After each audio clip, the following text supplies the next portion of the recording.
Welcome to Barcelona and to the magnificent buildings of the São Pau. This World Heritage Site is thought to be the greatest example of the postmodern tradition of Catalan architecture. And that's highly appropriate because today we're going to talk about the future, and in particular the future of the Catalan economy. One of the features of the constitutional debate here in Catalonia is the number of world-renowned economists who've been active participants in that debate. Today we talked to just 3 of them. We asked them why they got involved in that debate and how do they see the future developing. But first, over to Tasmina in the studio with your tweets, your emails and your messages. Last week's interview with President Torra was covered far and wide in a number of publications, both online and in print. El Confidencial, La Vanguardia, El Món, Canal República, El Periódico, VilaWeb, Daily Motion, The National in Scotland and Common Space. And also received a number of tweets and emails. First from Scott, who says, Independence Day last year, of course referring to Catalonia. Being there as I was really did make me think about politics, democracy and identity. How it arrives then is quickly removed. Food for thought indeed. Angela says, fantastic interview, keep up the good work. Thank you, Angela, we hope to. And then from John Mox, who says, looks to be a very interesting interview. Now that was before President Torra's interview was broadcast. So John, please do let us know if you enjoyed it. Now, you remember a couple of weeks ago, Alex also interviewed Henry McLeish, and I wanted to read out a few of the tweets he'd received in response to that. Lynn Finlayson says, great interview with Henry McLeish. Rees-Mogg would need more than a chaperone if he came to Scotland today. Oh, I'm not so sure. Maybe get him on your show, Alex. Well, maybe we will. Susan says, these dialogues are food for the soul. A fantastic Henry. I won't be drawn. McLeish and Salmond chew over UK politics, past and present. Thank you, Susan. And finally from Brona, who says, Henry McLeish, excellent discussion with Alex Salmond on the show tonight. Now, Professor Xavier Saleh Martin is one of the top economists in the world and is currently a professor at Columbia University, New York City. He's also taught at Yale, Harvard, and the Universitat Pompeu Fabra in Barcelona, and the Barcelona Graduate School of Economics. He was president of FC Barcelona during the electoral process of 2006 and remains a board member. A columnist for Spanish newspaper La Vanguardia, he also has a weekly slot on RAC1 and contributes regularly to CNN. Alex speaks to him in Barcelona. You're one of the top international economists in growth and development, but what drove you into that field of economic science? Well, I saw poverty for the first time. I actually went to, I studied here in Barcelona, my undergraduate studies. I went to Harvard to study with Mascolell, who's a prominent, most important mathematical economist in the world. And I traveled to Bolivia, and for the first time I saw poverty, and I couldn't believe it. I mean, real poverty. At the time, Bolivia was the poorest country in Latin America, and I was so devastated that I turned back and I said, no, economics has to be about solving these problems. I know mathematical economics is fun. It was like solving crossword puzzles for me. It was like fun, good, brain teasers. But economics has to be more than that. The debate on independence for Catalonia has had a very strong economic dimension. What are the economics of Catalan independence? The economic dimension has been diminishing over time. Initially, it was all about economics, about how much money Catalans pay in taxes and money that doesn't come back in the form in the form of investment or some other way. How Spain does not really represent us, not only because Spain doesn't do the right economics, the right economic policies for us, but Spain, it's been a disappointment. It's like I think of independence as a broken marriage. There is an economic argument, but mainly it's about feeling, right? I don't love you anymore. And yes, I promised when we got married that it would be forever. And yes, we voted the Constitution, or our parents voted the Constitution of Spain. And the argument is, Catalonia voted for the Constitution, hence you have to stay. No, yes, I loved you. Yes, I promised. Yes, I swear it would be forever. But now it's over. And I mean, your field in economics, where you've achieved so much renown, is in growth economics. So you would tend to thinking about the economic argument, you tend to be pursuing more what happens over a period of time than just a balance sheet calculation at one point in time. That's surely much more important. So what happened to Catalan economy over a period of time if, for example, it was independent? There's no guarantee that our politicians, whenever we have an independent country, our politicians will choose the right policies. We are roughly the size of Switzerland or Portugal or Sweden or a little bit larger than Finland. Now, if we choose Swiss policies, we'll end up like Switzerland. They're one of the richest countries in the world, one of the most competitive, most productive. If we follow Portuguese policies, then we will end up like Portugal. Now, there's no guarantee that we will choose correctly, but we will make our own choices. The Spanish, they have a preference for, sending every single infrastructure through Madrid, where there's roads or highways or trains or high-speed trains, even planes, everything has to go through Madrid. And that's legitimate. They can have those preferences. Now, those are not our preferences. That's not what's good for our economy. That's not what's good for our citizens. 25% of exports come from Catalonia. We have only 16% of the population. So we are interested in having infrastructures, looking to Europe, looking north, not looking to Madrid. But even if over a period of time, different economic choices led to more growth and a better result for Catalonia, there would be an inevitable period of dislocation. I mean, even an agreed process of independence like the Czech Republic and Slovakia all these years ago, the Velvet Divorce, involved some dislocation. There's not much sign that there would be a velvet divorce between Spain and Catalonia, so there must inevitably, you would have to factor in a period of some economic difficulty. Since I'm a growth economist, I tend to look at the long run, okay? I have no doubt that in the long run, we would be way better off. Says Catalonia would be better off than it would be as part of Spain as an independent country. For the reasons I mentioned. I'm not talking about the money. Most people in Catalonia worry about the fiscal deficit, the amount of money that the Catalans pay in taxes that never comes back. No, I'm not talking about that.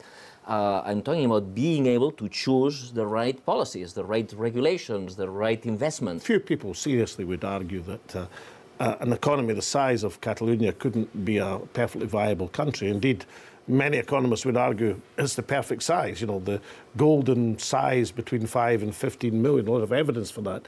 But is there really an argument that it would be worth the candle, the improvement, the economic improvement would be such that it would justify all the bother of setting up an independent state? The size argument is completely silly. I mean, the size argument is, I worked for the World Economic Forum, the competitiveness index, the index of global competitiveness.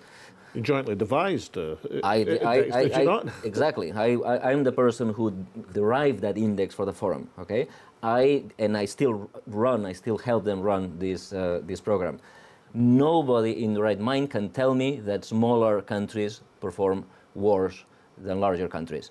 During the 20th century, the forces that would help you if you are a large country are disappearing, right? Markets are no longer countries. Market is the world, or groups of countries, the European Union, or NAFTA. Environmental problems, right? Spain cannot fight climate change. We have to have groups of countries, the United Nations. Terrorism. Right? So the benefits of belonging to a large country are disappearing. Given that you cited Switzerland as a model for best policy practice, would EFTA, which is obviously Switzerland's a member of, would that be a better place for Catalonia to be? It doesn't have the best benefit, which is making decisions, right? Because you accept whatever the rules that other members decide, but you still have access to the market. You still have access to a world without borders. You have some of the benefits. You still have to pay, and you still have to accept the rules. The problem is that the rules you don't decide.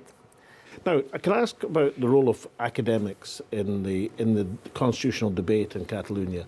I mean, you are part of an academic grouping. What was the role of economists and political scientists and other academics? Did they contribute substantially to the debate, to the ongoing debate? We created a group of economists called the Wilson Group that was mainly former Mascolell students or students of students, but it was not a group pro-independence. It was a group because some of the economists in that group are not pro-independence. They don't support independence. But it was a group of pro-choice. So it was about the right to decide as opposed to what the decision might be. Exactly. It's about the decision, and good decisions can only be made if citizens are well informed. And did it have the desired effect on the overall debate? Did you manage to slay some of the canards and raise the tone of the debate? I think that the debate has been decreasingly about economics. After October 1st, I think many people saw through Spain for the first time. Spain has been very good at disguising, at pretending to be a democratic country since 1975, since Franco died. But the true nature of Spain appeared that day. And we have seen it ever since, sending politicians who have done nothing to prison for 9 months now. Completely incomprehensible behavior, and the European judges are obviously showing that this is the case. There's no good legal reason to keep these people in jail. You've been an unusual academic in many ways. I mean, you were president of FC Barcelona.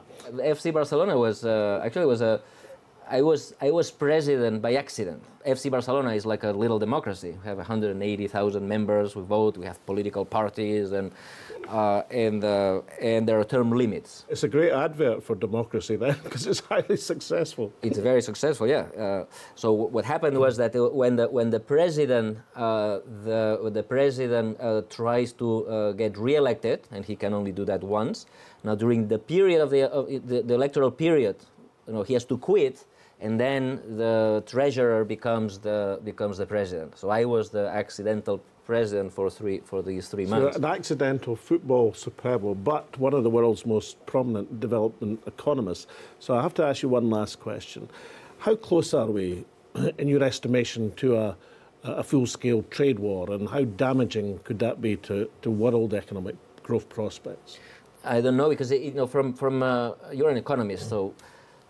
There's very few things that most economists agree on, and that is that a trade war is bad for everybody. It is crazy from an economist's point of view. It's crazy to see how politicians are not only doing certain things but reacting. When Donald Trump puts tariffs on steel, right? He's going to hurt the American people, right? Yes, he's going to protect the steel producers and maybe a few jobs. But of course, how do you do that? How do you protect? You protect by actually having everybody else pay higher prices, including the companies that use steel, the countries that produce cars and refrigerators. And who pays for these higher and more expensive cars and refrigerators? The American people.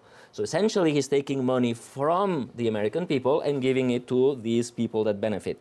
Now, obviously, it's politics. If you look at where the steel companies are, who are going to benefit, they are the swing states that gave him the presidency. And he says, okay, Californians are going to lose, but I don't care about Californians. They are Democrats anyway.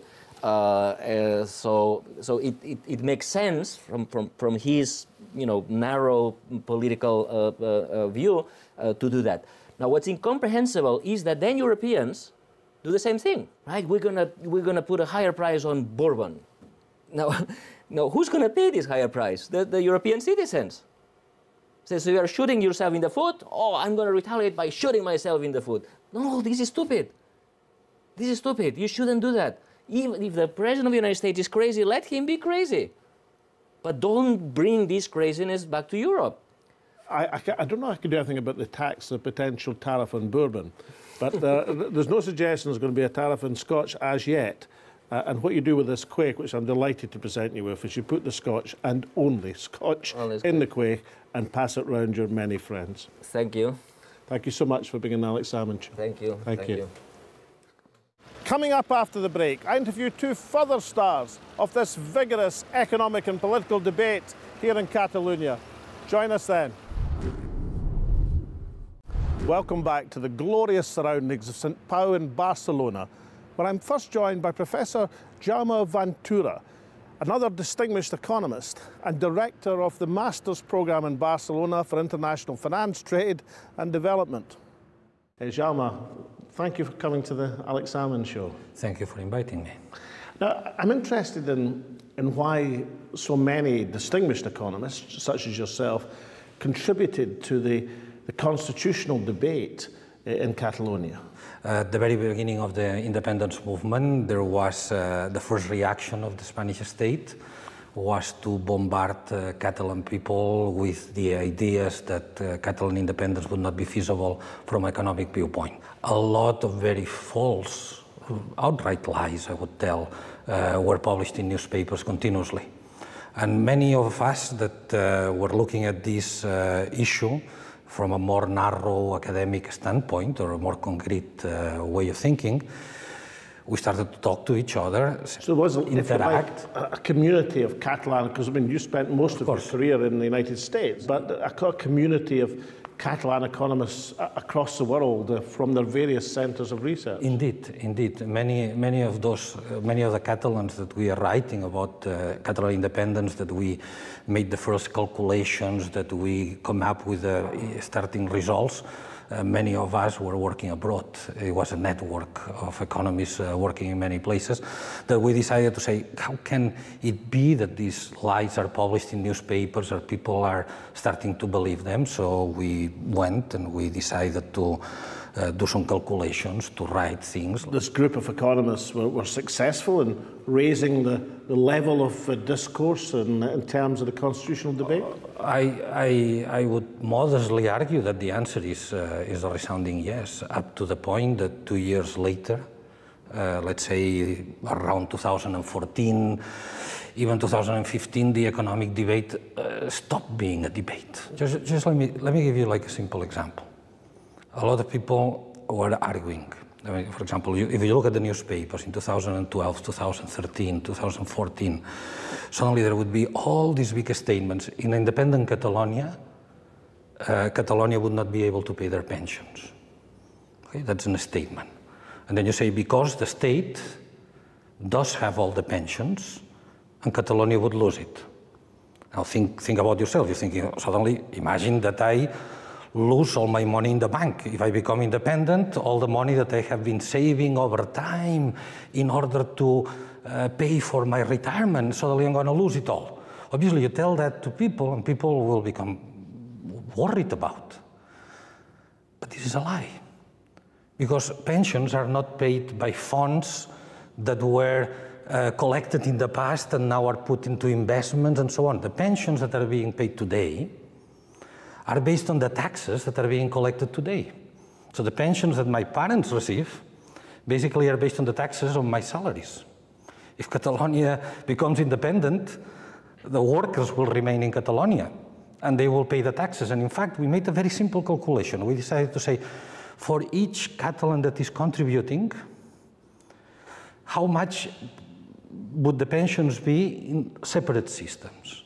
And we found one, that there are many younger Catalans. So Catalans, there are more young Catalans than in the rest of Spain. Better demographics. Exactly. So for starters, you already observe that there's going to be more people for every pension recipient. Second, among these young, there's less unemployment. So not only there are more, but they work more often. And third, they have a higher salary than in the rest of Spain. So if you stop and you separate, pensions in Catalonia would be about 10% higher than in the rest of Spain if the same rules remained. Obviously, the Catalan government can decide to raise pensions, can decide to decline, reduce pensions, but if the same rules that we have now in Spain, pensions would be 10% higher. So, Professor Ventura, can I take you on to some other current issues which our viewers are interested in? Brexit in Britain, how damaging economically do you think that could be from an independent standpoint, looking at that issue? I think that there might be substantial losses for the UK from being separated for Europe, but I think actually that the big loss is going to be also for the European Union. I have always over the years felt, and perhaps that's because of my US education and my love for some of those principles, but I always felt that the UK had a very sensible position in many of the European issues, and that the UK has played a very important role in actually avoiding some of the strong arm government sort of policies that perhaps French and German are more likely to put on or to support. Well, Professor Ventura, thank you so much for being my guest today. I hope whatever else happens in this prospective trade war, there's no suggestion of tariffs on Scotch whisky. Certainly that would be a disaster for the Alex Salmond quaich, which I'm delighted to present you with. You know the drill, only Scotch in that quaich, no other substance. Thank you very much. I'll make sure that's the case. Andrew Mascolell is a former finance councillor in the Catalan government and is one of the world's leading mathematical economists. He's the founder of the Barcelona Graduate School of Economics and a professor at Pompeu Fabra University in Barcelona. His textbook on microeconomics is the most used postgraduate microeconomics textbook in the world. Here he now speaks to Alex. Professor, welcome to the Alex Salmond Show. Thank you for having me here. I'm interested in why so many Catalan economists have taken part vigorously in the independence debate. But you, of course, actually were a government minister for 2 spells, so you made that transition from academic economist to government minister. What brought you into public service? Public service is important. If I have to be very subjective, when I was a youngster, was very politically involved, so politics has always attracted me. And after a long period in academia, there are some personal characteristics which are there. I believe strongly that there are many things that can only be done from government. That transition from being an academic, a theorist, a theoretical economist, yes, full of Greek letters in your equations, to actually the application of economics through policy. How easy was that transition? It can be done. You have to develop some skill of talking to people and of expounding ideas. Economic ideas can be explained simply. One can make people feel sure about them if you tell them that there are some Greek letters behind what I am saying. And many people would argue that your example, Andrea, was perhaps part of the inspiration why so many Catalan economists took part in the constitutional debate. I mean, the fact that you'd been a political practitioner encouraged yes. Members of academia to get involved. No, I doubt that. Look, half the population in Catalonia are pro-independence. So the logic says that half the economists in Catalonia are pro-independence. And there are many economists in Catalonia, there are many good economists, and it's a profession, an academic profession which is very internationalized, lots of PhDs from everywhere. Can I ask you one question about how an economist estimates the effects of Catalonian independence? Presumably you have to trade off the potential short-term disruption, depending how a settlement was reached, against a potential medium-term benefit from perhaps improved decision-making. This balance has to be estimated, and some of the issues is one, we have never contemplated leaving the European Union. So any scenario involving independence will have to be a scenario, therefore, where some kind of mediation, there will have to be some kind of mediation of Europe, because we don't want to be outside the European Union for economic reasons, but also for other reasons. We are now experiencing what it means to be under the protection of the European Union. There are people in jail, there are people in exile, but you can count them with a couple of hands. And we have seen what the judiciary has done in Germany, in Britain, in Scotland. So in any scenario, you see Catalonia's future within the European Union. But of course, the United Kingdom is just in the process of leaving the European Union. What's your assessment of the potential economic damage for the United Kingdom? I cannot see how the United Kingdom could possibly benefit from that. It's too large to become a Singapore, and it is surrounded by Europe. It's totally entangled by Europe. It has benefited a lot from trade, from educated immigration from Europe. So it seems to me a very misguided move. Now, I don't know what you'll be toasting in Catalonia in the near future. I hope it's success. But when you do, then please use the quaich. You know the drill. Whiskey in the quaich. Pass it around your close friends. And thank you so much for appearing on the Alex Salmond Show. I'll keep it very much in mind. Thank you. Coming up on next week's show, we ask the essential question of what is Catalonia? One thing is for certain, there's more to it than FC Barcelona. Is it a geographical construct, an autonomous region of Spain, or an ancient European nation? And are its politics a problem or an opportunity in this troubled Europe? We asked the people who should help us in this quest, the poets, the journalists and the academics, to answer the question of what is Catalonia. One of the best film noirs of the immediate post-war period was The Third Man, starring Orson Welles. And in that film, Orson Welles, who's a really nasty piece of work, makes the point that in the bloodthirsty rule of the Borgias in Italy, it produced Michelangelo, Leonardo da Vinci, and the Renaissance. Meanwhile, 500 years of peace and stability in Switzerland produced the cuckoo clock. A bit of an exaggeration, but there's something in the argument that it's times of turbulence which produce great art and also great ideas.